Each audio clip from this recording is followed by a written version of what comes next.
Hey beautiful people, and welcome back to the community chat.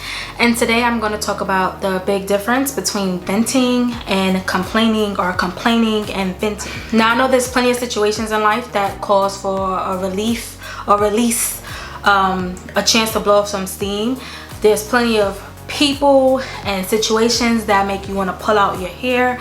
Trust me, I know. But we really need to be mindful of where we are wasting our precious energy. It's hindering our growth and clogging our mind. And it's harder for us to function like that. Possibly go through life just complaining about every single thing and letting every situation or person eat up our energy. We need our energy in order to get things done. We need our energy to survive. We need our energy to take care of ourselves and our children and our family. We don't have time to waste our energy on particular situations or things that don't serve us. So bye bye.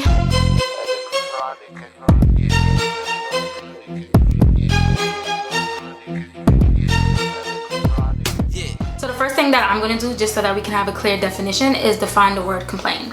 So according to Google, it is to express dissatisfaction or annoyance about something. Now there's nothing wrong with that. Sometimes we have to complain. If we feel a pain in our body, we have to make sure that we are calling the doctor. If we feel a sense of grief, we need to make sure that we're reaching out to family. We need to make sure that we're seeking a therapist, whatever the case is, or whatever will help you. Now, this is where complaining becomes a big deal. If it's constant. And like I said in the previous examples, right, you complain for grief or pain and you seek help or attention, right? So if you're constantly complaining, or know somebody that's constantly complaining about everything and every little thing, but there's no resolution. So if you can continue to tell me about this job that you really hate, but you haven't made no moves to apply to another job, or you made no moves to work on a plan to leave that job. If you're gonna tell me about your boyfriend or girlfriend that's been cheating on you or hurting your feelings, but you're not making no plans to exit, it kind of falls on deaf ears, right? So complaining, if you're complaining about things all the time but you have no solution to them, you're actually putting negativity into your body. You're putting negativity into your thoughts, and because of that, you're hurting your health. Right? The more negative energy you have, or the negative thoughts that you have, your body starts to respond to that. This is why it's important that when we do have complaints, we should eventually have a solution for that. This way, it's not an overbearing situation for you where you have all these negative emotions, or to the person that you're constantly complaining to, because trust me, they probably heard enough and they probably need a break. I have another complaint for Jim's permanent file. Talk to Michael. I gave him the box. What box? So I was complaining. Now I'm going to define venting. So according to Google, it says, you looking at the second definition, the expression or release of a strong emotion or energy. Now again, venting and complaining, they do sound the same, but here's the thing. When you vent, you're letting off steam. You're saying, okay, this person is really getting on my nerves. You're talking about a specific situation or circumstance in that moment. You need to talk to somebody, a trusted friend or family member, where you can say, okay, this particular person right now, in this particular situation right now, is really getting to me. And that's okay, because you know why? You should not hold those emotions in when you are bothered by something in that certain time. Now, venting becomes complaining when it's continuous. Right? If you are in a particular situation, such as a job or a relationship, or you have to be with a particular, I don't know, co-worker, but you have no plan to exit, or you're not doing anything that's going to change your situation, then it becomes a complaint, right? Sometimes if we can't change that situation, then you need to vent. Right? You need to vent, because there's nothing that you can do in this time or moment that can change your situation right now. I know it's easier said than done than to say, okay, I hate this job, I'm gonna quit it today. I get it, but you have to start working on a plan. Now that I've defined and explained the differences between complaining and venting, I want to give you an example. So it took me a little while to do my hair today, and I can either say this. So somebody might come by and give me a compliment and say, oh, I really like your ponytail. Now, this is a complaint. Oh my God, thank you. But you know, it took forever. All this hair that I have, me trying to comb it and put it into this ponytail, it took me so long. I don't even know why I do ponytail. You might just say, take the compliment, you're doing too much, right?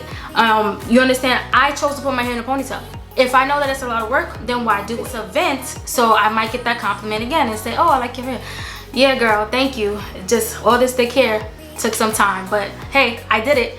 So that was a difference between a vent and a complaint. Now I know that telling you not to complain is easier said than done, so I would also like to provide you with some tips that you can do instead.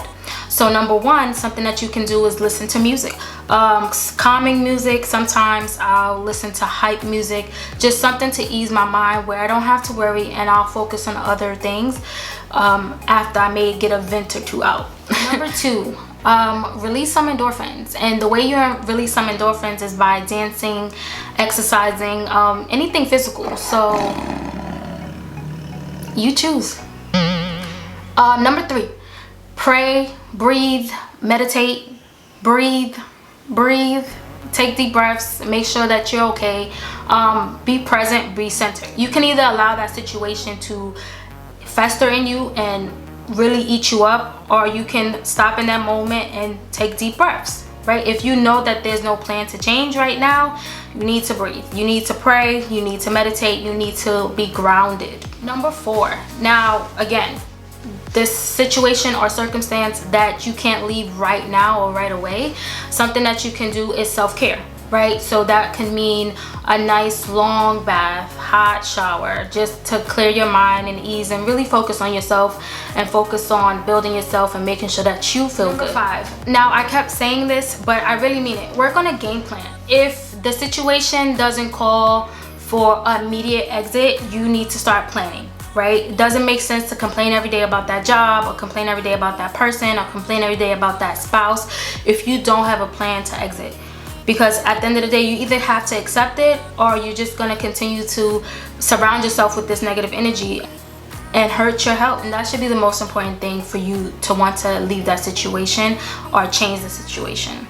Number six, and this is something that I'm actually doing currently, is working on something bigger than yourself. So one of the reasons I decided to work on a channel and a blog at the same time, and it's kind of crazy, but because I have so many other things going on right now, but it actually is a little bit of a stressor, but it's a stressor that I want to do because this is something that I'm passionate about, and I really enjoy helping people in whatever way that I can, even if it's just a handful of people. And because I put pressure on myself and I say I want to do a video every week, don't hold me to it, but that's my goal for myself. It takes away some of my complaints about other things, about jobs, about people that I have to deal with, because I'm thinking about fulfilling this project, and I'm thinking about what it means for me, and to think about how I can look back on this and looking back on my journey. So working on something bigger than myself, where I'm actually putting myself in the public eye, makes me feel like, okay, so all the other little trivial things I don't have time for. I believe that you or anybody you know that are chronic complainers would benefit from just working on themselves, from just getting their ish together, from just making sure that their I's are dotted and their T's are crossed. Okay, well, that's what I have for you today, and if you like what you hear, please like, subscribe, and share, and I'll see you in the next one. If you have the same, if you have no choice but that you